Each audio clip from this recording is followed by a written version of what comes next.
Hey everybody, this is Jim at SP500chart.com. It is after the close on July 5th, 2012.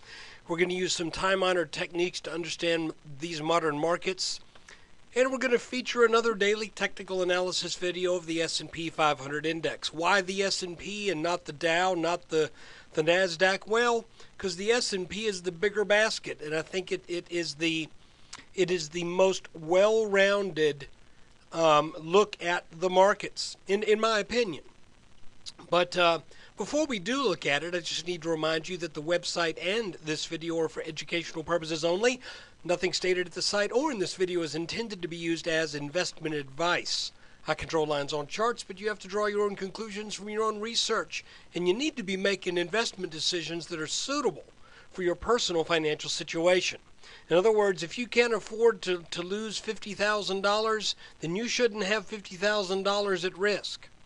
If you can't, I know there's some people who got millions in the market and down 50,000 in a day is just a hiccup. If I was down 50,000 in a day, I'd be freaking out. So, I would probably panic. The other guy probably wouldn't. So, even with that said, I'm still not a licensed financial professional. I'm just a guy who draws lines on charts. So let's take a look. I hope you don't mind me starting this video with not a lecture, but I want to share something with you, and I'll hope you'll stick with this and you'll hear me out. There have always been two camps of thought when it comes to looking at a stock chart. You have people such as myself who believe that a chart reveals things about human behavior and that those human behaviors have a tendency to repeat, so therefore we get patterns over and over again. The other camp believes that the markets are a random walk. In other words, price goes up, price goes down, it goes up, it goes down. There's no rhyme or reason to it whatsoever. It's just up and down, up and down. You might as well throw a random number generator at it. That's about how stocks move. Well, even the fundamental traders, people who trade on nothing but news, know better than that because they know that news to some degree moves things around, and I won't argue with that. What my contention is that there are structures, that there are psychological setups in the market that even the news has a hard time overcoming at times. And I'll give you a great, for instance, the market bottom that we've seen for the last 4 years was hit on March 9th, 2009. And you might think, well, why would anybody invest on March 9th, 2009? And the answer would be, well, because that was when things were the worst. And so if you invest on fundamentals, then you need to be pretty quick on your feet because you need to be buying when everyone else is selling. So how do you do that with, in other words, a fundamental investor cannot just say, I'm going to buy when things look good and I'm going to sell when things look bad, because he will get abused by the market cycles, because the markets find bottom in bad times and they find tops in good times. Okay? Now, but what I want you to remember is simply this. I do not believe that markets follow a random walk. I believe that there are patterns that are clearly discernible, and I'm going to show you a little one that I spotted today. First off, coming into the day, I kind of issued the warning that look for the break of this lower line right here in this narrow little channel as being the first sign that the markets are ready to set up a move that is contrary to this move from the low 1300s up all the way to roughly 1375. That's a pretty decent move, and but you know, it happened, most of it in this narrow little channel, with the exception of the trading on the 28th. So we made that break today. Then we back tested this red line again. And I don't think I moved that line. I think that's right where she sat. And the market came right back up to a back test. Then went sideways down a little bit. Then rallied back.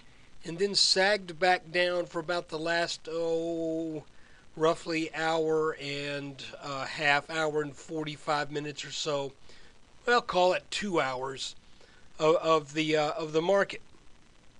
What's interesting is, if we draw this little line right here, what do we get?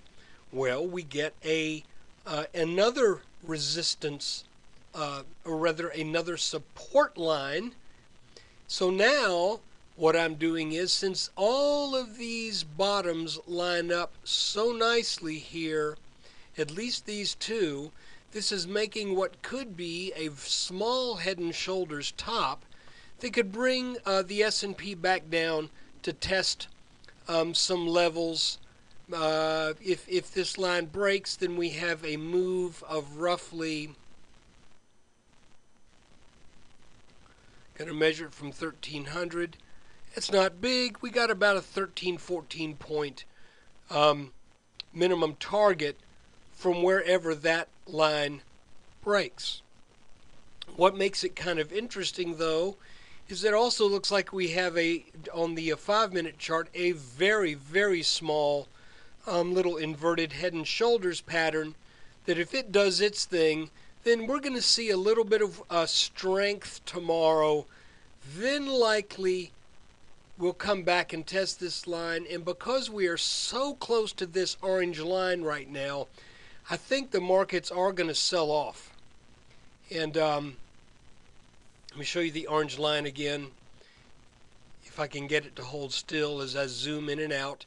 There it is. There's our orange line that is defined by the highs in late May, the high in the middle of June, and then we came down, made this inverse head and shoulders pattern here, spent a little time underneath this neckline, and now it looks like the market sort of wants to get on up and test this area of resistance, but I think it may take it a little while to get there, perhaps, and that would make better sense in the long run, because the target we have from this inverse head and shoulders, which appears to be exerting its influence now, still has a little ways to go. We got up to the low, I think we got about 1390, 1392 before we reach what I would describe a conservative interpretation, a conservative target from a conservative interpretation of of this pattern. So I'm looking for resistance of a more serious nature to enter the picture now in the very low 1390s or high 1380s. If this little line breaks, then I think that would probably just set us up to come down and gather a little steam before making another push up to that. So I'm not panicking if that little purple line breaks, because like I said, all it means is in terms of a minimum target, it just means the market looks about ready to give up about 12 points. And that's less than 1%. But it is still worth keeping an eye on this line, because I think that, well, let's put it this way. You have tides, you have waves, and you have ripples. And if you could interpret all the ripples in the ocean, you would also be simultaneously, whether you know it or not, you would also be interpreting the waves and the tides. So we're going to keep our eyes on this little support line right here, see if and when it breaks, and if it does, let's see what kind of support we would get, potentially at this pink line, but probably more likely at this green line. And if we come all the way back to the neckline of this inverted head and shoulders pattern, then I would definitely expect some strong support there. So we are again looking at a chart that has support and resistance that's kind of clumping up a bit. Let me move this and I'll show you what I mean. As we look at the chart down the road, you can see that there is resistance kind of clumped all up in this line, up from the intersection of these lines, up in the 1390s, and then about 50 points lower, we've got support. Not quite as much support, but we do have the intersection of what I think should be some support lines that have their convergence in the middle of July at about 1340, maybe a little bit lower than that. So let's see what happens tomorrow. Again, now with the break of this red line, it looks like the markets have given us another clue and another little bit of a line in the sand here. And I'm content to wait to see what happens, whether we bounce on this line tomorrow or whether we take it out and then start to head back down for what will probably be a pretty mild correction. So that's the video for after the close on July 5th. So I want to thank you for taking time out of your day to watch it. By the way, I got one very nice email yesterday wishing me a happy July 4th. I wouldn't share this with you except for one reason. This email comes from a gentleman that I know living outside of Washington, D.C., who not that long ago left the Soviet Union for our shores. And he has perhaps a deeper appreciation for our freedoms in this country than I think most Americans do. So I just want to encourage you to stay on top of things, folks. If you're not politically involved, I want to encourage you to do some due diligence there too.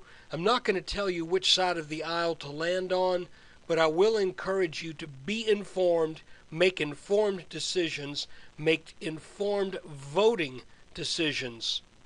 And just between you and me, you need to dig a little deeper for the information than what is typically being spoon-fed to the masses. So look, take care. Thanks again for watching.